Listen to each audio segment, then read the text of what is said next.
Al-Fatihah. Bismillahirrahmanirrahim. Alhamdulillah. Ar-Rahmanir-Rahim.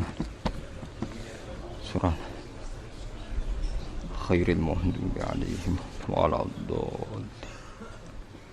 Terus niki napa niati nggih dawuhe Mu'adz bin Jabal niku ta'alu bina nu'min sa'atan. Terus Mu'adz bin Jabal teng riwayat Bukhari sering dawuh, ayo rene moro aku, ayo do iman bareng-bareng. Dados ngaji kados ngeten niki termasuk nambahi napa? Iman. Saya punya komitmen terhadap agama ini.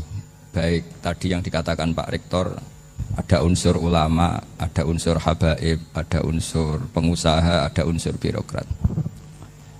Di antara kenangan-kenangan saya dari Syekhina guru kita bersama Kiai Haji Maimun Zubair, beliau itu sering dawuh, sering ngendikan, dan itu saya sampaikan juga ketika 7 hari wafatnya Agus Robah, cucu Mbah Maimun, putra Agus Subah. Di antara yang beliau katakan itu adalah sok hak agama itu sing gawe pegawai negeri.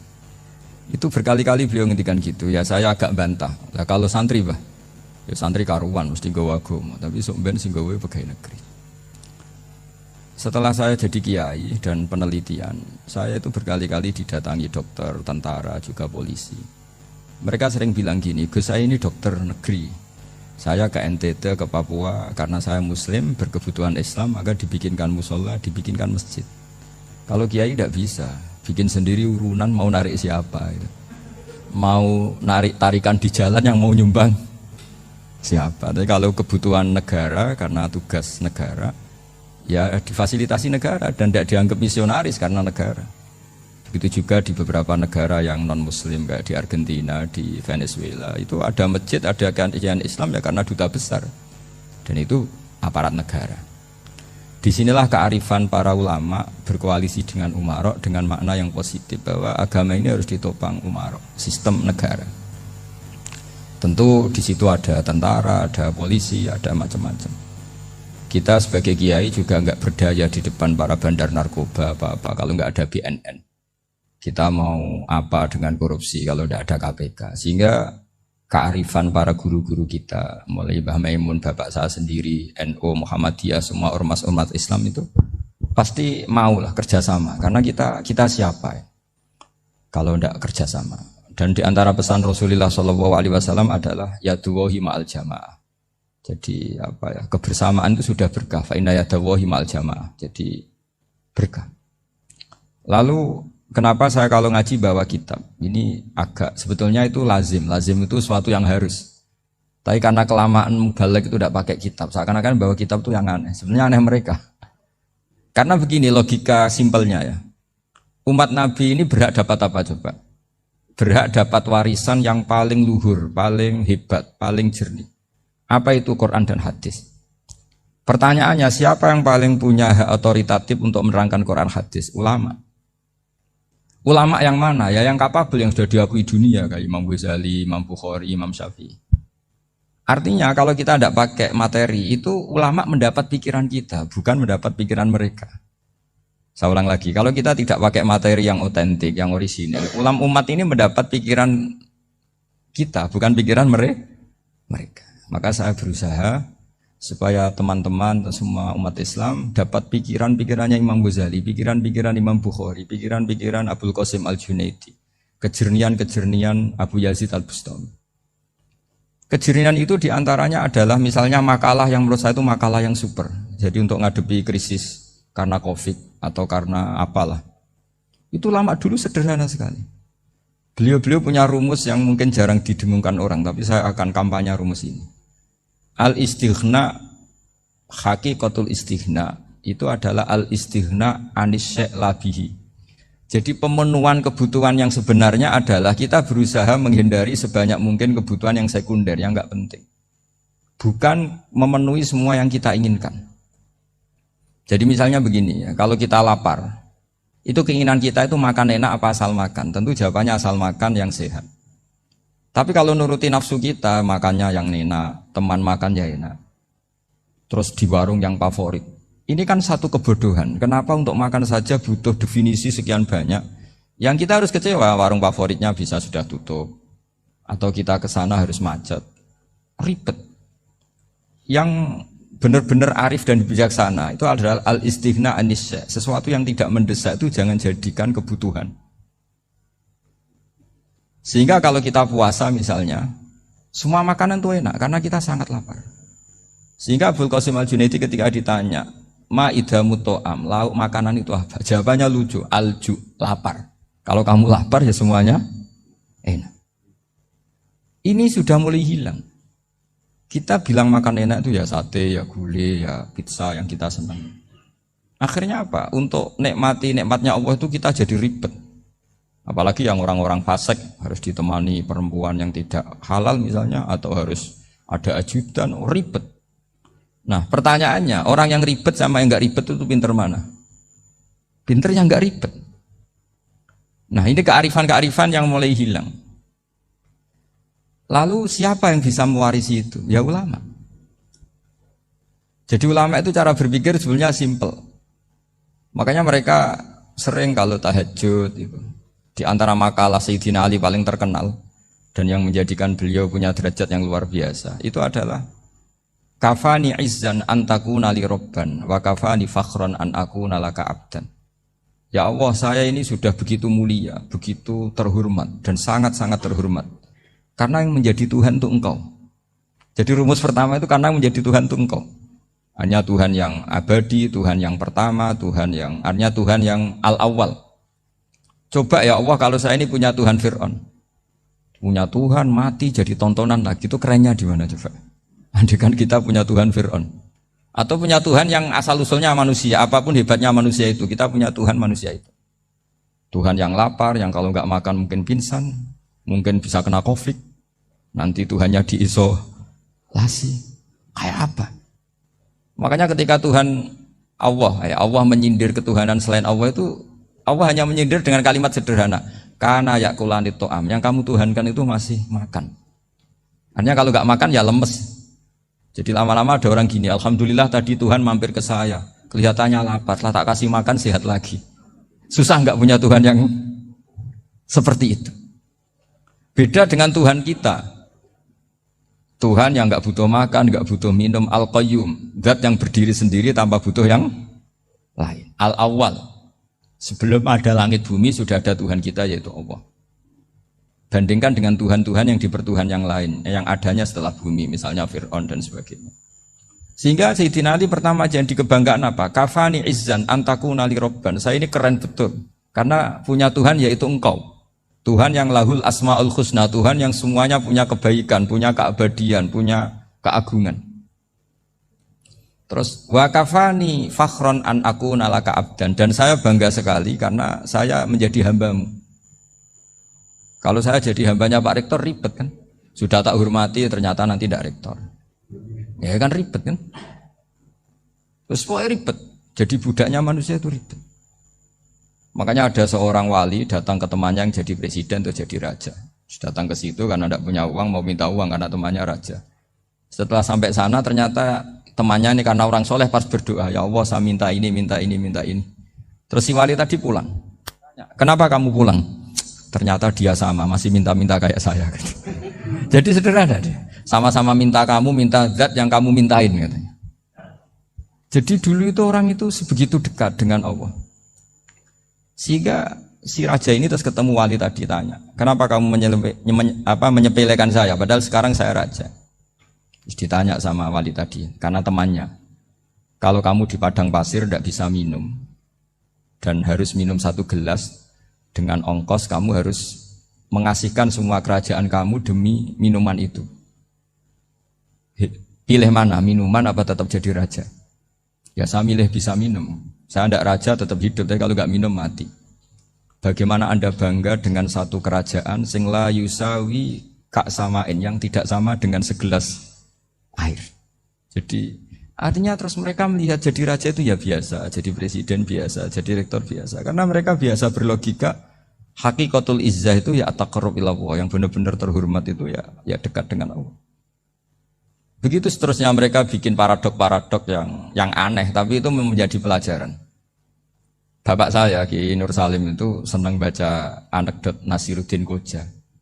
Itu kalau bikin orang-orang aneh, itu dia datang ke satu pesta, pakai baju lusuh, pakai sarung lusuh atau celana lusuh, sama sohibul bed yang punya acara dibiarin. Setelah dibiarin dia pulang pakai jas, pakai dasi, pokoknya keren. Dihormatin, pakai alpat, pokoknya dihormatin. Silakan. Pas dia disuruh minum, minumannya itu disokkan saja ke sakunya. Jas, kamu harus minum yang banyak, karena kamu yang dihormati, bukan saya. Terus makanannya semuanya diletakkan di saku, ada nggak apa? Ayo kamu makan yang banyak. Alpatnya juga gitu, dikasih sate apa? Ayo kamu makan yang banyak. Mereka tidak melihat saya, melihat kamu. Akhirnya orang satu pesta itu istighfar semua, berarti kita ini salah. Terus dia pidato, kenapa kamu ngomong gitu? Tadi saya datang, orangnya sama. Gara-gara beda pakaian, penghormatannya beda. Berarti yang berhak dapat makanan ini jasa saya, bukan saya. Betapa naifnya kita sebagai orang. Ternyata kita masih hormat sesuatu yang seperti itu, yang atribut lah. Jadi orang-orang sufi itu orang yang bisa menertawakan dunia. Akhirnya ya, pertama dia dianggap orang gila, masa jas dikasih makan, dikasih minum. Tapi secara fikih dia benar, haram dia makan. Karena pas dia datang dibiarin, setelah pakai jas dikasih makan. Berarti hakikat yang dapat rezeki siapa? Jasnya apa orangnya? Jasnya apa orangnya? Jasnya. Jadi itu orang-orang sufi, kearifan orang-orang dulu itu bisa ngelola hal-hal yang keseharian menjadi luar biasa. Ada seorang wali melihat istrinya makan satu piring, anaknya makan satu piring. Ditanya, kalian kenyang? Wah kenyang sekali. Melihat anaknya minum kopi satu cingkir, senang. Kalian senang-senang sekali. Wah kalau senang dengan hal-hal yang murah bisa, ngapain harus senang dengan hal-hal yang mewah? Bodoh sekali saya. Sehingga terus mereka bisa qanaah. Qanaah itu ya hidup itu simpel, sederhana. Jadi tentu saya tidak akan ngomong yang muluk-muluk, selain itu tidak bidang saya juga apa ya. Kita ini butuh obat di kondisi Covid seperti ini, butuh kesederhanaan, butuh apa ya, istighna tadi. Kita harus istighna billah an ghairillah. Jadi sudah cukup bahwa Allah ini segalanya. Sehingga tadi saya dengarin himnenya Unisula, yang paling saya kagum adalah dimulai dengan kalimat-kalimat thayyibah. Di antara tugas suci Nabi Ibrahim dan semua Nabi adalah wa ja'alaha kalimatam baqiyatan fi aqibi. Nabi Ibrahim itu nabi yang diberi gelar Allah. Dia adalah nabi yang menjadikan kalimat tauhid itu kalimat yang abadi. Fi aqibi, di anak turunnya, di semua generasinya, baik anak turun karena gen maupun karena pembinaan, karena pendidikan. Ini penting sekali saya utarakan karena apa? Satu kehidupan itu sebenarnya digerakkan oleh kata-kata, oleh moto kalau orang bahasa modern. Sehingga banyak ulama mengatakan al-ibarat qutun li'ailatil mustami'in, bahwa redaksi atau moto atau pegangan hidup itu penggerak kehidupan. Sehingga sebetulnya manusia itu digerakkan oleh kalimah-kalimah itu, oleh moto-moto itu, oleh prinsip-prinsip hidup itu. Misalnya orang Palestina itu tiap hari ke pasar gitu. Mereka ke laut gitu. Ditanya kenapa tidak takut tembak Israel? Jawabannya lucu. Kena tembak ya mati, nggak makan ya mati, nggak kerja ya mati. Ya sudah sama-sama mati ya mendingan aktivitas normal. Tapi saya tidak menyarankan itu untuk melawan Covid. Ini cerita saja. Kamu jangan provokator itu, karena ini wilayah sensitif. Jadi banyak orang yang poligami, kalau ditanya alasannya gitu, istri satu ya cerewet, dua ya cerewet, mendingan 4. Ya banyak ya gitu. Tapi ada yang kebalikan, istri satu cerewet saja hampir jantungan, apalagi 4, tinggal matinya kan gitu. Itu semua yang menggerakkan itu kalimat. Kalimat itu satu pegang. Banyak orang loh yang nggak ingin jadi rektor tuh banyak loh Pak Bejo. Jangan kira semua dosen ingin jadi rektor. Melihat rektor sibuk rapat, mempertahankan reputasi Unisula, terus sering pegang kepala. Ngapain repot-repot? Jadi tukang sapu aja dapat gaji, ngopi, rokokan, selesai. Bodoh amat jadi rektor, mikir orang banyak. Banyak loh orang yang gak ingin jadi presiden tuh banyak. Karena ngopi nyaman, gak ada yang ganggu. Mau tidur sampai jam 9 siang juga gak ada yang ganggu. Sehingga mereka melihat pegawai negeri itu gak keren, orang kok diatur jam, disiplin. Itu memang cara Allah membagi rahmat. Mau kamu apakan coba? Cara syukurnya dia seperti itu. Bapak saya dulu tuh sering ngajarin saya, diajak jalan-jalan pagi-pagi. Melihat orang ngopi, makan uduk itu bapak senang. Kok enak jadi wong awam. Ngene esuk-esuk nyemak bocah kesel kabeh kono enak ngopi rokokan. Bapak kadang iri sama orang awam itu iri. Sudah gitu berharap masuk surga kan enak sudah gitu. Tahu-tahu mati, tidak tahu ke surga apa ke neraka ya tidak tahu. Jadi nah, orang dulu itu orang yang bisa mensederhanakan dunia. Sehingga ya sudah cara bahagia. Makanya saya alhamdulillah saya ini kerja sama UII sama beberapa kampus. Memang amdan itu sengaja. Kampus itu ya punya sistem yang nggak bisa mewakili sistem kiai. Kiai juga punya sistem yang nggak terwakili oleh kampus, juga sebaliknya saling melengkapi. Saya sering ketemu rektor UII, rektor kampus-kampus Islam. Mereka cerita, Gus pendidikan pondok harusnya dimodernkan gini-gini. Saya bilang, kalau pondok modern kayak kampus itu nanti saya ketemu Allah tidak bisa jawab. Kenapa Gus? Saya beri contoh gini.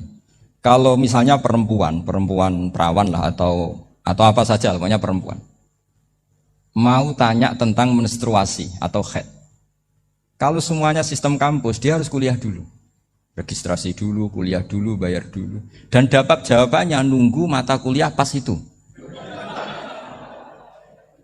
Bandingkan kalau sistem pondok, saya tuh sering ke pasar sama anak saya dicegat sama ibu-ibu. Gus, anak saya ngalami gini-gini, keluar darah terus menerus, gak 6 hari tapi 1 bulan penuh. Itu hukumnya apa Gus ya? Nanti saya mau sowan ke jenengan. Nggak usah sowan di sini aja. Ya sudah, sebelum mengeluarkan darah yang rutin seperti itu biasanya haidnya berapa hari? 6 hari, ya sudah ikut yang 6 hari, yang lainnya istighatsah. Ngoten tok Gus, ya udah ya. Begitu terus di masalah udhiyah. Ya coba kalau semuanya pakai sistem kampus, daftar dulu, bayar dulu. Jadi ini nggak ada jawabannya, nunggu mata kuliah itu. Baru dapat jawaban, itu biasa nggak sholat bertahun-tahun karena belum ada jawaban tentang itu. Ya itu kalau misalnya orang mati, tahunya cara memulasara jenazah itu nunggu kuliah dulu, pas mata pelajaran itu dulu, baru menangani orang mati. Berarti orang mati itu tergeledak semua. Tapi kalau kiai kan enggak. Kesini orang mati terbakar, kalau dimandiin malah badannya copot-copot, itu gimana hukumnya? Ini ada orang mati Gus Kendat, ini disolati apa enggak? Ada orang mati oplosan ya kan? Itu disolati enggak? So sering ditanya gitu. Enggak usah registrasi Pak Rektor. Gak usah registrasi, gak usah daftar, gak usah seminar. Makanya kalau orang kampus wani kiai itu ya kualat tenan itu, karena ini yang on time. Tapi pondok seperti saya ya ikrar seikrar-ikrarnya. Pentingnya kampus karena melatih efisiensi waktu, disiplin, tata kelola manajemen sehingga kita ya hormat. Tapi tadi kita harus saling melengkapi sehingga saya tunjukkan ke publik bahwa saya hormat sekali sama polisi, sama tentara. Coba kita bisa apa ngadepi bandar narkoba kalau enggak polisi? Bisa apa coba menjaga NKRI kalau enggak tentara? Begitu juga ya sudahlah kita memang fa inna yadallahi ma'al jamaah, kita berkah itu kalau bersama-sama. Enggak bisa kita sendiri. Nah lalu orang kayak saya itu ya beberapa kali sebetulnya saya itu ditawanin jadi dokter honoris causa apa. Kekhawatiran saya satu Pak Bejo, takut pas enggak punya uang. Itu dokter gak di duit kan gak pantas gitu. Jadi repot gitu, daripada beban lah sudah lah, gak usah dokter. Jadi kalau gak punya uang ya pantas, terus kalau ngebis ya pantas. Suatu saat kalau mati gak ada yang hadir ya pantas, enggak dokter gitu. Kalau sudah dokter kok masuk neraka, kayaknya apalagi rektor kampus Islam kok masuk neraka itu kan kok kayak gak pas itu. Misalnya rektor Unisiola ditanya mungkar nakir, nggak bisa kan kayak gimana gitu. Makanya harus sering ngaji saya supaya nggak malu di depan mungkar nakir. Masa rektor ditanya mungkar nakir nggak bisa. Harus berani bentak. Ini saya rektor loh Pak mungkar nakir. Masa kalau wali-wali dulu berani. Masyhur di cerita wali-wali ditanya marabbuka manabuka. Saya ini guru tauhid. Kok kamu tanya marabbuka manabuka yang ngotok? Kamu tidak pernah ngaji, enak aja tanya. Jadi wali-wali itu ya rileks ngadepi mungkin. Saya yakin rileks wali di Bang Pak Rektor. Saya yakin itu. Karena wali itu lebih dekat Allah. Sehingga orang dulu itu saya ulang lagi, ada satu kearifan namanya hidup itu apa? Hidup itu adalah cari sebanyak mungkin supaya hidup itu tidak tergantung pada banyak hal. Sehingga misalnya cara berpikir orang-orang modern itu sebenarnya banyak orang-orang ilmuwan yang nggak ngagumi Amerika. Bukan karena angkuh ndak. Untuk mempertahankan kebesaran negara sebesar itu, kebutuhan listriknya besar, kebutuhan tentaranya besar, kebutuhan apa? Sementara negara kayak Venezuela atau Swiss kebutuhannya ada banyak. Pertanyaannya, yang tergantung dengan banyak hal sama yang tidak tergantung banyak hal, itu pinter mana? Kalau dibalik pertanyaannya gitu, negara-negara maju itu tidak keren kalau dibalik pertanyaannya. Orang yang untuk mempertahankan eksistensinya banyak, butuh banyak hal, dengan yang tidak butuh banyak hal, itu pinter mana? Orang yang bahagianya nunggu jadi dokter, nunggu jadi kiai besar, kiai viral, dengan orang yang bahagia cukup dengan ngopi, itu pinter mana? Tapi kalau dibalik pertanyaannya, orang yang tahunya nikmat hanya kopi, dengan nikmat yang banyak, pinter mana? Makanya Mbah Mun tuh kalau guyon itu lucu. Aku iku sakake ambek wong desa sing mlebu swarga. Saya dulu eskam mlebu swarga kok disakeni. Akhirnya beliau memberi penjelasan. Wong desa iku roe pakanan enak, iku mau kopi mbek uduk. Lah swarga iku mau nuruti sing dikarepno. Akhirnya wis mau mangan, wis ngopi, nguduk, ngopi ora roh pakanan liyane ku ora roh. Nasi mandi ya ora roh, pizza ya ora roh apa-apa. Terus saya bilang, wah lah niku nak nganti selera tentang wanita cantik. Iku juga sederhana. Rontok pesek ya wis cantik, rontok ireng ya wis. Apa bidadarinya seperti itu karena saking enggak pengalamannya. Jadi surga itu kan nuruti apa yang diinginkan. Kira-kira keinginan orang kampung kalau di surga itu apa coba? Makanan apa coba? Ya enggak senengnya ketemel gemblong gitu. Artinya malaikat lebih suka nangani surganya orang-orang kampung timbang Pak Rektor. Ini sudah ribet ini. Makanan apa saja sudah pernah dicoba. Terus kalau di mall tahu orang macam-macam, seleranya macam-macam pasti. Enak mana kalau sampai jadi malaikat pelayan surga? Suka melayani orang kampung apa yang orang kota? Orang kampung kan? Jadi ya itu guyon tapi itu menjadi pikiran kita bahwa orang yang banyak kebutuhan itu sebetulnya banyak kebodohannya karena menggantungkan kebahagiaannya dengan banyak hal. Makanya Imam Syafi'i ngendikan istighna itu apa? Al istighna anis sya'labi. Yang dikatakan kecukupan adalah berusaha sebanyak mungkin banyak hal tidak kamu butuhkan. Bukan memenuhi semua kebutuhan kamu karena nafsu kamu ini tidak ada batasnya gitu. Kalau kamu penuhin nggak akan selesai. Itu ada perempuan yang kurang cantik itu minta doa saya, Gus doain suami saya kaya. Terus tak guyonin, terus nggak minta. Kalau suami kamu kaya, yang pertama dirubah itu apa? Rumah supaya rumah saya bagus. Kedua apa? Mobil supaya mobil saya bagus. Nanti yang dievaluasi itu kamu. Mobil bagus, Alphard, rumah mewah, istrinya kamu. Pasti itu dievaluasi. Langsung nggak usah sudah gini aja. Jadi pertama yang dievaluasi itu kaya itu. Coba kalau suami kaya itu yang dievaluasi pertama rumah ya, rumah ganti. Setelah itu apa? Mobil. Kira-kira berikutnya akhirnya sudah nggak jadi. Nabi Ibrahim itu pernah minta umur panjang, keren umur panjang. Sama Allah nggak dijawab. Datang orang tua itu mertamu ke Nabi Ibrahim, terus disuguhi dikasih kurma. Apa itu? Kok kurma apa? Anggur yang sudah matang sekali, sudah dimakan. Setelah dimakan meler keluar lagi, dimakan lagi meler lagi. Terus Nabi Ibrahim masuk lagi ke kamar. Ya Allah, doanya tak cancel. Nanti kalau saya tua kayak itu. Jadi Allah itu nggak jawab langsung tapi ngirimkan itu. Akhirnya ya Allah nggak jadi. Nanti takut itu. Saya pernah ngalami jadi kiai tadi ada ibu-ibu ya nggak pati cantik lah. Suaminya tuh miskin sekali. Minta doa saya supaya kaya. Bareng tak kasih pertimbangan itu udah nggak usah nggak jadi. Jadi itu kearifan.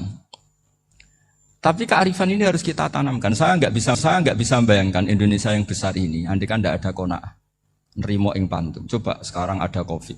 Andai kan Indonesia itu kayak Perancis. Saya beberapa kali punya tamu orang yang hidup lama di Perancis, bahkan dapat istri orang Perancis. Itu dulu nggak begitu mencintai Indonesia. Tapi setelah di Perancis 2 tahun, wah Indonesia hebat. Di Perancis itu kata dia kalau cerita, semua kebutuhan masyarakat itu dibebankan ke negara. Apa saja minta negara, apa saja nyoal negara. Sementara Indonesia, coba kalau Indonesia mengalami seperti ini kok tidak ada qanaah, rimo ing pantum, bisa kios Indonesia. Orang miskin nyalahkan negara, kelaparan nyalahkan negara, apa saja. Tapi barokahnya dididik kiai, jogeman nyalahno wong liya. Urip romo ing pandum, diame. Sampai gak ngerti kalau Covid. Banyak tuh orang-orang kampung, orang lugu-lugu. Mbah niki saking kopi, salam ning kopi muga-muga umure panjang. Dikira Covid itu nama orang yang ahli sosial itu. Mbah niki dana saking Covid. Matur nuwun sampekno salamku muga-muga umur panjang. Bingung kan yang nganterin ini. Ini gimana yang mau menjelaskan? Memang enggak paham. Ribet kan. Tapi saya pastikan bahwa dengan keadaan seperti ini kita bahagia, kita stabil, itu jelas barokahnya kalimat tadi, moto tadi atau pegangan hidup tadi. Makanya disebut al-ibarat qutun li ailatil mustami'in, bahwa redaksi atau kata-kata atau pegangan atau filosofi hidup, apalah namanya itu adalah penyemangat. Penyemangat. Karena kata-kata ini memang luar biasa. Ketika sahabat perang demi kebenaran, zaman itu ya pasti benar karena yang dibela Nabi. Dulu itu kan enak zaman Nabi, yang dibela mesti benarnya, musuhnya mesti salahnya. Sehingga dulu itu memang harus tegas. Kalau sekarang mau tegas gimana? Yang kamu bela tidak mesti benar, musuhnya tidak mesti salah. Ribet kan kalau misalnya saya tukaran sama Pak Rektor, kamu mau bela mana kan bingung. Saya tidak mesti benar, saya ada Nabi. Pak Rektor apalagi nggak mesti benar lagi kan? Ribet kan? Jadi kalau kita mau perang sekarang itu mau pede gimana? Enggak. Makanya banyak ulama sekarang itu mau tegas tuh enggak berani karena ya banyak hal yang abu-abu lah wilayahnya, misalnya pilihan presiden atau pilihan bupati, pilihan menteri. Kamu mati-matian bela itu. Yang kamu bela tidak mesti benar, musuh kamu tidak mesti salah. Misalnya pilihan bupati. Wah ini kabupaten ini baik kalau bupatinya ini, yang satu bilang ini, terus tim suksesnya kamu tanya, kamu yakin? Ya enggak juga. Lah kenapa semangat? Kan saya botohnya paling alasannya ya itu aja, bukan yang lain. Beda dengan zaman Nabi, Nabinya mesti benar, Abu Jahalnya mesti salah. Kan enak, aturan mainnya jelas. Singkat cerita dalam perang itu banyak sahabat yang alami luka, ngalami apa. Gitu. Kemudian curhat lah ke Nabi. Ya Nabi gara-gara derekkan jenengan, ngikuti jenengan, saya harus ngalami seperti ini, seperti ini. Ngiranya orang itu diapresiasi sama Allah keluarnya. Ternyata sama Allah gak diapresiasi. Malah diturunkan ayat intakunu ta'lamuna fa innahum ya'lamuna kama ta'lamun wa tarjuna minallah malah yarjun. Kalau kamu sakit karena perang, orang-orang kafir itu ya sakit. Itu saja berani padahal demi kekafiran. Wa tarjuna minallah malah yarjun. Padahal kamu punya nilai lebih yaitu berharap kepada Allah yang mereka tidak punya. Saya jadi kiai itu ya kadang mangkel. Karena yang benci ya benci, yang seneng itu ngel-ngel loh kayak Pak Bejo. Jadi semuanya ribet. Nah iya, yang benci ya ganggu, yang seneng ya ganggu, tambah nemen. Seribet. Tapi kalau sudah ingat bandar narkoba, mereka berhadapan dengan polisi, kadang ditembak karena kesalahannya terlalu fatal. Antar persaingan mereka juga bisa tembak-tembakan karena merebut pasar narkoba. Itu saja mereka berani. Kok kita yang jadi kiai kadang dicium tangannya, dihormati gak berani, hanya takut apa ya, musibah-musibah kecil lah, atau problem-problem kecil. Lah iya, kalau kita bandingannya gitu. Kalau kamu mau tahajud kedinginan, itu masih nanti dihisab Allah itu gitu. Maling ayam itu keluar malam-malam, hanya dapat ayam. Itu gak takut dingin. Ya gak takut digebuki masa. Kamu mau tahajud aja takut dingin. Makanya nanti hisabnya orang soleh itu nanti dijajarkan orang dolim. Terus diperbandingkan. Wah itu habis kamu kalau itu. Jadi misalnya Unisula mau rapat, tapi ini malam, kalau malam dingin nanti saya masuk angin. Wah anak-anak pang di perapatan aja berani kamu. Kalau sudah perbandingannya gitu tuh ribet kita nanti. Makanya itu kalimat itu moto atau filosofi hidup. Sehingga diulang lagi nasihat itu. Iyam saskum korhun fakodu masal koma korhum mislu. Kalau kamu kena luka, orang-orang yang nggak benar juga akan kena luka. Itu aja berani demi ketidakbenaran. Masa kamu demi kebenaran enggak berani? Akhirnya orang itu, ya itu kalimat, itu heroik. Makanya kita ini penting ya. Makanya tadi himne Unisula dimulai kalimah-kalimah thayyibah. Karena kalimah ini yang menjaga kita kalimah ini. Misalnya tentang Tuhan. Kenapa orang Islam imannya kokoh seperti ini, termasuk yang sudah hidup di Amerika, di Australia, di mana-mana. Itu ya barokahnya ajaran atau barokahnya kalimah. Saya sebut kalimah saja pakai bahasa santri. Karena la ilaha illallah itu dalam tradisi santri disebut kalimatu haqqin alaiha nahya wa alaiha namut wa alaiha nub'ats. Ada yang riwayat wa biha nub'ats insyaallah taala minal aminin. Kenapa mereka di mana-mana meskipun sekolah di Amerika, di Australia, bahkan di Uni Soviet tetap mukmin? Itu barokahnya ajaran yang benar. Allah itu siapa? Tuhan. Tuhan itu sifat dasarnya apa? Awal. Dia harus wujud awal sebelum makhluk yang lain.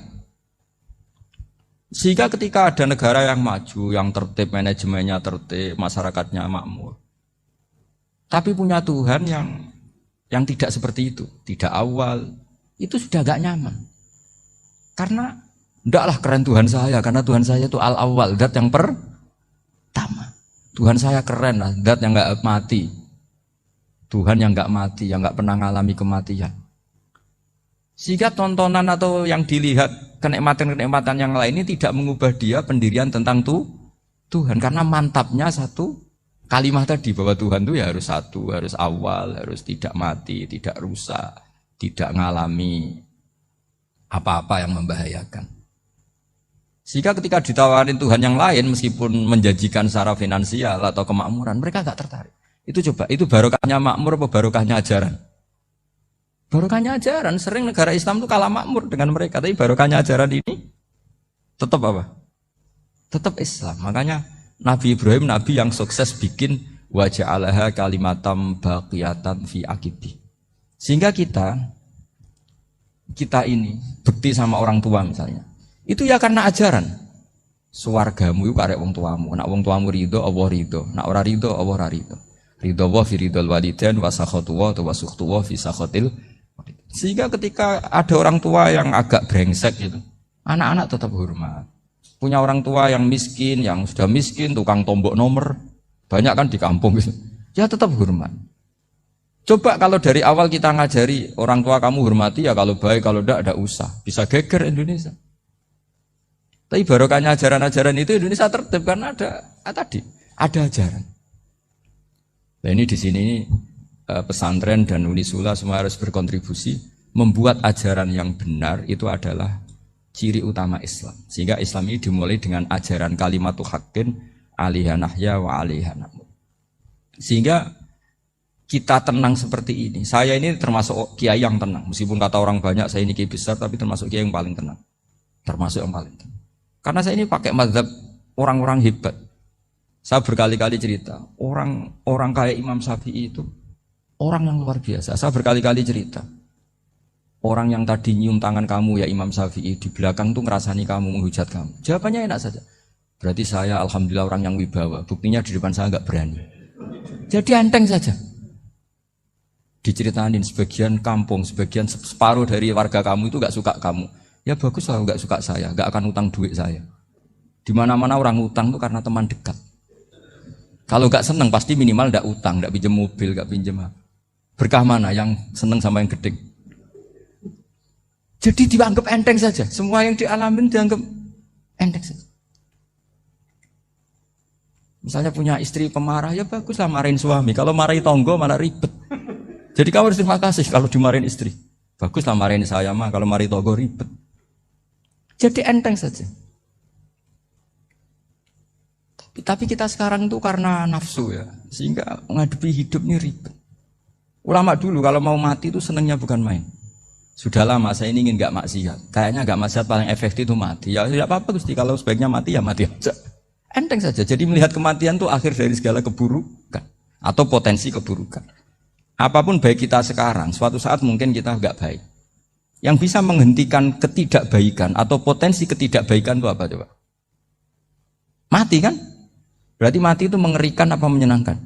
Mesti kamu tidak berani menjawab. Meskipun secara ilmu kamu berani, tapi secara rasa agak berani kan?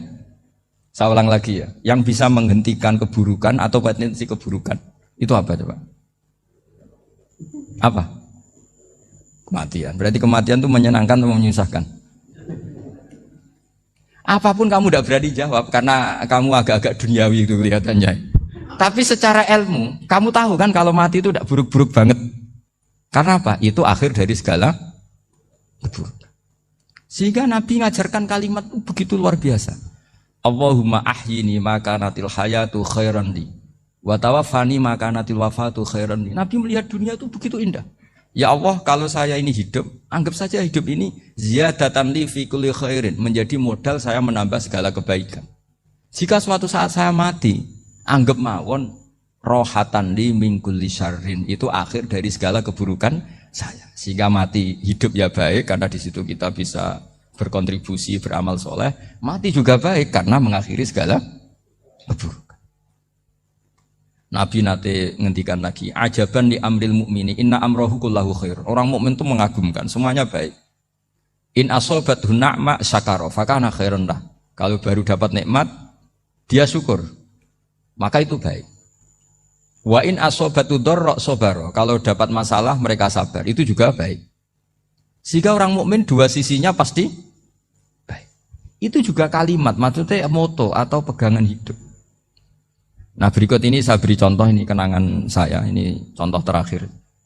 Masalah jadi orang terkenal maupun tidak. Di sini dicontohkan Imam Ghazali di halaman 367 di kitab saya 367, juznya 3 di kitab Ihya Ulumuddin. Di sini beliau cerita betapa untuk menjaga ikhlas sebaiknya orang itu tidak terkenal, tidak syuhrah, tidak terkenal. Oke, itu kita sepakat ya, karena kalau terkenal mungkin orang dipaksa publik dengan tanda kutip untuk selalu berbuat baik, tapi karena jaim lah, jaga image atau apa. Tapi ketika dibalik pertanyaannya, kamu rela yang terkenal itu orang nggak benar, sementara yang orang benar itu nggak terkenal. Lalu masyarakat tahunya yang tidak benar. Kalau pertanyaannya dibalik gitu, orang baik wajib terkenal enggak? Kalau pertanyaannya dibalik seperti itu. Dokter yang benar tidak terkenal, yang malpraktek terkenal. Kamu ingin kondisi seperti itu? Gak ingin kan? Kampus yang bagus gak terkenal, kampus yang bagus gak terkenal, yang gak bagus. Nah, artinya apa? Gara-gara olah kata, olah pikiran, ini logika jadi rubah. Lagi-lagi apa? Jawaban itu ada di kata-kata sebetulnya. Makanya bab-bab seperti ini tidak usahlah kita berdebat, berpolemik, sebaiknya orang itu humul, menutup diri, apa sebaiknya orang terkenal, itu nggak perlu seperti itu. Sudah terserah Tuhan saja. Makanya saya mulai dulu ngaji sampai sekarang itu ya tidak punya punya ikon tertentu atau punya website tertentu, enggak. Sudah terserah pangeran. Sudah. Saya juga tidak sok suci materialistik atau enggak, ya tidak mikir saya. Bukan apa-apa ya, karena saya ini kiai, jadi biasa urusannya sama Allah, tidak sama makhluk. Jadi pusing kalau sama sarah-sarahnya makhluk itu pusing. Meskipun rektor kalau nasihati saya pasti tidak saya terima, itu tetap makhluk, itu sudah ada ngefek kalau saya itu sudah ada itu. Bukan karena saya sombong, ya memang makhluk betul gitu, bukan cuma nasibnya bejo aja, tapi makhluk tetap makhluk. Saya beri contoh ya. Ini makalah yang ditulis Imam Ghazali. Ya, i'lam aslahaka Allah anna aslal jah wa intisarus sayyid atau sayyidi wal istihar. Bahwa mazmum itu. Balil mahmudu al-khumulu illa man saharahu wa ta'ala linasri dini min ghairi takallufi talabi syuhrati minhu. Jadi kalau kamu ingin ibadah kamu selamat, ya kamu jangan terkenal. Tapi resikonya adalah kalau kebaikan itu tidak terkenal, maka agak dikenali. Kalau agak dikenali berarti masyarakat hanya punya percontohan yang tidak baik, karena yang baik tidak terkenal. Jadi itulah ulama-ulama dulu. Jadi apa-apa itu dibanding-bandingkan. Kemudian nanti kelihatan, jawabannya itu kelihatan. Jadi ulama dulu itu biasa ngarang misalnya afatun nikah, sisi negatifnya nikah. Harus ngurmat istri, harus macam-macam, kalau terlantar itu ya dosa. Seperti tadi Pak Marsudi cerita, kalau orang ngapalkan Quran itu takut lupa, kalau lupa itu jadi dosa. Pertanyaannya, kalau semua orang takut lupa, takut dosa, semua orang nggak hafal Quran karena potongan-potongan lupa. Cara berpikir tidak seperti itu. Kalau berpikir ya namanya hafalan, ya inginnya hafal, kan nggak ingin lupa. Lah nanti kalau takdirnya lupa karena hal-hal yang dimaklumi oleh syariat itu nggak yang termasuk dosa. Yang dosa itu lupa takliwiri udrin syar'iyan, lupa yang tidak ada sebab yang apa syar'i. Tapi lupa bawaan EQ-nya tidak bagus, lupa bawaan sering dibentak. Oh itu nggak masalah karena bawaannya orang tertekan itu ya lupa. Coba kamu hafal Quran, terus punya kredit jatuh tempo, pas hari itu aku yakin nggak cerdas sudah. Itu bawaannya orang tertekan itu pasti lupa. Jadi ya saya teruskan ya. Jadi terus ada makalah yang sangat bagus sekali tentang itu. Saya baca ya. Wa yadullu ala dzalika anna Allah azza wa jalla amaral anbiya'a bi idharil amali lil iktida wa khassahum bi mansibin nubuwah. Wala yajuzu ayyudhanna bihim annahum khurrimu afdhalal amalen. Jadi orang yang terlalu mendewa-dewakan khumul itu menutup diri. Oke, itu baik karena dengan khumul, dengan menutup diri Anda tidak riya, Anda tidak pamer. Tapi kata Imam Ghazali, kamu juga harus ingat di antara syaratnya Nabi itu harus mengumumkan kalau beliau itu seorang Nabi. Harus memaklumatkan kalau beliau seorang Nabi supaya bisa diikuti. Caranya sholat harus diumumkan sehingga Nabi itu mengatakan harus jamaah. Karena dengan cara jamaah itu bisa shollu kama ra'aitumuni usolli. Coba kalau Nabi sholatnya nggak diperlihatkan, kamu harus sholat yang benar. Caranya gimana ya Rasulullah? Itu rahasia. Bingung nggak kira-kira? Bingung nggak? Ya misalnya amal rahasia selalu lebih baik. Terus ada pertanyaan, Nabi ngendikan kamu sholat yang benar. Caranya gimana Nabi? Ya itu rahasia. Terus gimana coba? Tapi Nabi ngendikan apa? Shollu kama ra'aitumuni usolli. Ya sudah kamu sholat, niru saya sholat. Berarti Nabi sholatnya diperlihatkan apa disembunyikan? Diperlihatkan. Jadi begitu juga saya berkali-kali bilang, orang tahu kalau itu bidan ya berdasar tulisan itu bidan. Tahu kalau itu dokter gigi ya itu dokter gigi. Jangan sampai gara-gara tidak ada tulisan mau beli alat bangunan di dokter gigi. Mau periksa gigi di toko bangunan. Gara-gara apa? Nggak ada maklumat. Nah, di sini ulama-ulama selalu memaklumatkan dirinya. Termasuk Imam Ghazali ketika ngarang kitab dinamai Ihya Ulumuddin, bahwa kitab ini bisa menghidupkan ilmu-ilmu agama yang mulai hilang. Begitu seterusnya. Jadi ini ngaji ya. Jadi orang itu harus ngerti. Jadi jangan nuruti emosi sendiri atau logika sendiri. Bahwa saya suka humul, ya monggo. Agama Islam menyediakan sarana itu. Uzlah itu ya punya sisi kebaikannya sendiri. Tapi syuhrah terkenal asal tidak nuruti nafsu juga punya sisi kebaikannya sendiri. Setidaknya umat ini punya satu master kebaikan yang mudah diakses. Tapi tadi saya ulang lagi, jangan karena hadun nafsi, jangan karena kepentingan pribadi. Makanya di sini disebutkan wa yadullu ala dzalika ay ala syuhrah anna Allah taala amarul anbiya bi idzharil amal lil iktida. Allah selalu memerintahkan para nabi kalau ngamal kebaikan ya harus dimunculkan supaya bisa yaitu tadi kita tidak bisa bayangkan kan kalau misalnya Nabi menyuruh kamu harus sholat yang benar, kemudian sholatnya Nabi sembunyi. Kalau ditanya, Nabi saya niru siapa? Oh itu rahasia, kamu nggak boleh lihat sholat saya takut tidak ikhlas. Ribet kan? Sehingga jamaah itu statusnya tetap harus. Nah bedanya harus ini ulama berpendapat harus yang apa? Fardu kifayah. Tapi fardu itu maknanya harus. Tapi bukan berarti kalau nggak jamaah sholatnya nggak sah, nggak. Tetap tapi statusnya jamaah tetap apa? Harus. Nah barokahnya harus ini orang yang baru sholatnya langsung benar karena ada yang diikutin. Coba kalau mantan dukun baru sholat terus sholat sendiri, itu mesti mirip mantra. Karena dia ada master percontohannya. Tapi barokahnya ada master, orang paling bodoh pun kalau sholat ya benar, karena standar ada komandonya, ada imamnya. Sehingga Imam Ahmad malah berpikir keras, syarat sahnya sholat itu harus jamaah. Cara pikirannya Imam Ahmad keras sekali beliau. Jika kalau orang sholat sendiri kok ada orang lain yang maunya berjamaah harus bayar, orang itu harus bayar demi sahnya sholat. Itu madzhabnya Imam Ahmad. Tapi kalau madzhab Syafi'i hanya mengatakan itu fardu kifayah, yang kalau satu komunitas gak mau melakukan semuanya apa? Bisa. Ya jadi ini sebelum sesi ringan tanya jawab, hanya 2 saja tanyanya, nggak boleh banyak-banyak, nanti nggak pulang-pulang saya. Jadi tak baca lagi biar dapat berkahnya Imam Ghazali. Wa qala qaumun asirru afdalu minal alaniyati. Terus kata sebagian ulama al alaniyah itu afdal minas sirri. Terus diperbandingkan baik yang mana amal dipertontonkan sama anda. Terus kata Imam Ghazali, kalau orang itu bisa jaga tidak riya, maka sebaiknya dipertontonkan karena kebaikan harus yang muncul, bukan yang tidak baik yang muncul. Makanya ketika Unisula memaklumatkan diri sebagai ingin jadi generasi khairah ummah, itu kalau diterjemah itu kan wow, khairah ummah, umat terbaik. Itu kan kayak agak angkuh. Tapi nggak apa-apa, itu nggak apa-apa. Masa kita kampanye Unisula siap degradasi moral kan ya lucu kan. Masa jualan gitu kan ya lucu. Ya sudah, kita memang ingin mengkhidmati ummah, berbakti dengan umat, membantu supaya jadi generasi khairan apa? Tidak apa-apa, dimaklumatkan supaya dengan itu umat punya sarana. Oh kalau ingin jadi khairan ummah, kuliah di sini. Jangan lalu enggak gitu. Ya sama kita dokter, maklumatkan saja dokter gigi, dokter kandungan, dokter bedah. Sehingga orang kalau mau bedah ya jangan ke dokter kandungan. Jadi barokahnya maklumat ya. Jadi saya mohon sekali ini. Saya sendiri sebetulnya orang yang enggak siap terkenal sebetulnya, tapi ya sudah terserah Allah saja. Kalau itu cara Allah menyebar kebaikan, ya monggo. Pokoknya kita tawakal saja sama Allah Subhanahu wa Ta'ala. Ya, saya kira demikian. Assalamualaikum warahmatullahi wabarakatuh.